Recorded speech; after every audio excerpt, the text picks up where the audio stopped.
A very warm welcome to the Vishwa Shanti Darshan channel. Over the years, you have been watching programs on peace, spirituality, science, religion. And today, we have someone who's going to speak to us on practically all these subjects. Because if these things are not there in our lives, we are incomplete individuals. But I can't say that for our guest today. It's my pride and honor to introduce to you Mrs. Nalini Gupta, who is well and truly a complete individual. We talk about women empowerment today, but at the time when she entered the industry, I don't think she even knew what was the meaning of women empowerment. For her, it was self-empowerment. She entered an industry which was male-dominated then and is male-dominated now. But let's take a look at her journey and how she has carved a niche for herself in this industry. I talk about the travel and tourism industry, and that too cruising. If cruising came to India, it was thanks to her. A very warm welcome to our studios, Mrs. Gupta. Thank you so much for joining us today. I'd like to start by asking you, what was your first step into this industry? Did you realize you're stepping into a male-dominated industry? And how did you take off from there? Thanks, Shibani, for those wonderful, kind words. Firstly, I feel very good being here right now. Thank you for introducing me to this place. In terms of the industry, but in fact, let me just put it this way. After coming to a place like this, I feel every industry looks small. You know, it is such a large space we are in terms of thought process, in terms of the visionary of Dr. Karath. He's brought actually the world under one roof. True. And made you feel so good. So when you talk about my industry and me making taking some landmark steps in that area, I feel very small, but I feel very fulfilled in my soul to have come here today. So thank you very much. Thank you, Mukeshji, for bringing me here. And in the industry which I am in is travel and tourism. Travel and tourism, it literally touches each one of us in our lives, the whole world. It is a connect to the world. So when I got into it, after I finished my graduation, I got into the travel and tourism. I think it was almost by accident that there was an advertisement of Air India. I applied for it soon after my graduation. And it was by a huge coincidence that within the first year of my being in the job, I realized it's something which I enjoy doing. So it almost became a fun place to go to. I enjoyed coming to the industry, not only because I was giving so many people such happy moments in being able to see the world. So travel is almost something which a human being is born with. I want food, I want a roof under my head, I want to travel.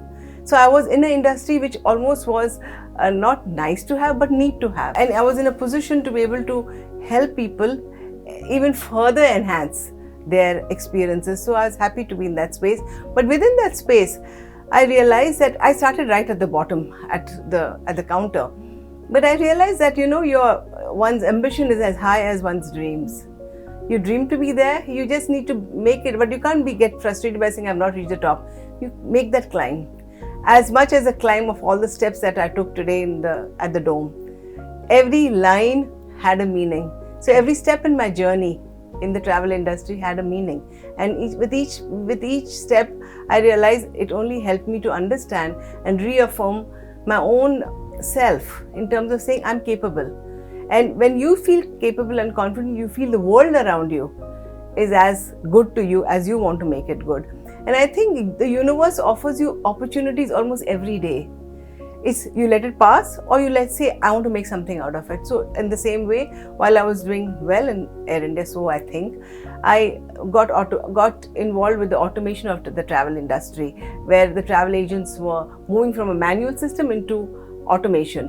And again, to see a whole transition from people doing telexes, doing faxes, doing phone calls, getting onto the computer. And that time, in the 90s, a computer box cost over ₹1 lakh.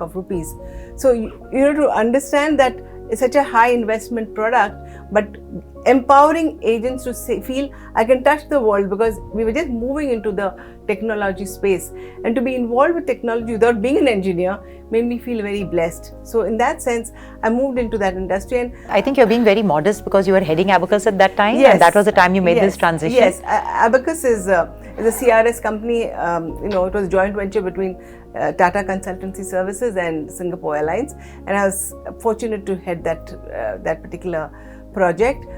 But after doing what I had to do, again, like I said, when there are opportunities coming along your way, you realize that I basically was an airline person. So when South African Airways had something to do with selling the country, so that gave me a tourism perspective. It helped me to get into that space again, do well. So each of these wins, be it a South African, be it an Abacus, be it a Thomas Cook, each of the wins.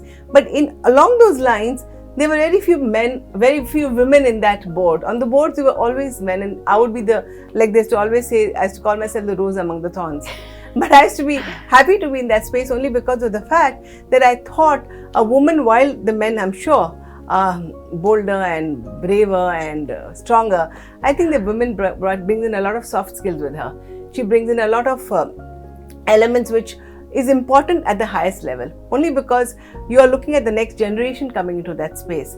And I feel that the attitude, keeping the attitude positive, and I was fortunate to also have friends who had that same kind of a mindset, which allowed me to be able to emulate that kind of same qualities and bring to my job and to my family and people around me that same element of confidence and happiness. So I think coming to work for me was always great fun, and I hope it remains like that. Very, very well said, because I think if you have a job or what you like to do, you're not working for a single day of your life. In fact, you're getting paid to do what you enjoy. Yes. So that's exactly what you're saying. So once you moved in from, I would say, the last post into joining with Costa Cruises and bringing cruising to India, it was, I think, a very new market with India. Yes. Indians have always been great travelers, but for them now there was suddenly this new vista of going aboard a ship and then enjoying the holiday over there. So the journey was a holiday as well as a holiday was a holiday. Yes. So it was like a fantastic package. So please tell us how you thought of that. So in the true sense, I think every phase in your life, there are different things you want to achieve. Maybe in my 20s and 30s, the material element was very important. In your 40s, you want to just say, how do I bring power to the position that I've got? So that particular position, for instance, South African Airways, if it was a 32nd most powerful or most popular destination in the country, can I make it the first? So I made it the third. But it gives you, so in the 40s and 50s, you move in that direction. But as you come to the 50s, you say, can I do something beyond material or power to that particular position or power to that particular product? Can I do something for the country? And that's when in my 50s I realized that cruising in the true sense was not part of the India psyche. We were just 1% of the entire global tourism numbers. Cruisers in the world are 29 million, we were just about 220,000 cruisers. And I realized that it was not possible because no ships came into the country. And that's when I associate myself with Costa Cruises and because I had to first get involved with a cruise company to get them attracted to India. And at that time in 2012, I got associated with Costa Cruises. And in 2016, when the Prime Minister had the Sagarmala conference where he initiated the blue economy, that's when I got the chairman of Carnival Corporation to meet him. And the Prime Minister just said, bring ships to the country. We have the longest coastline, bring it here. So I think it was just being in the right place at the right time. So like I said, when the universe is there beckoning you with all the opportunities, if you are able to grab it and truly put in your best, your only duty is to put in your best. And I did just that. And fortunately for us, for 4 seasons, we had the ship coming into India. A lot of Indians enjoyed cruising.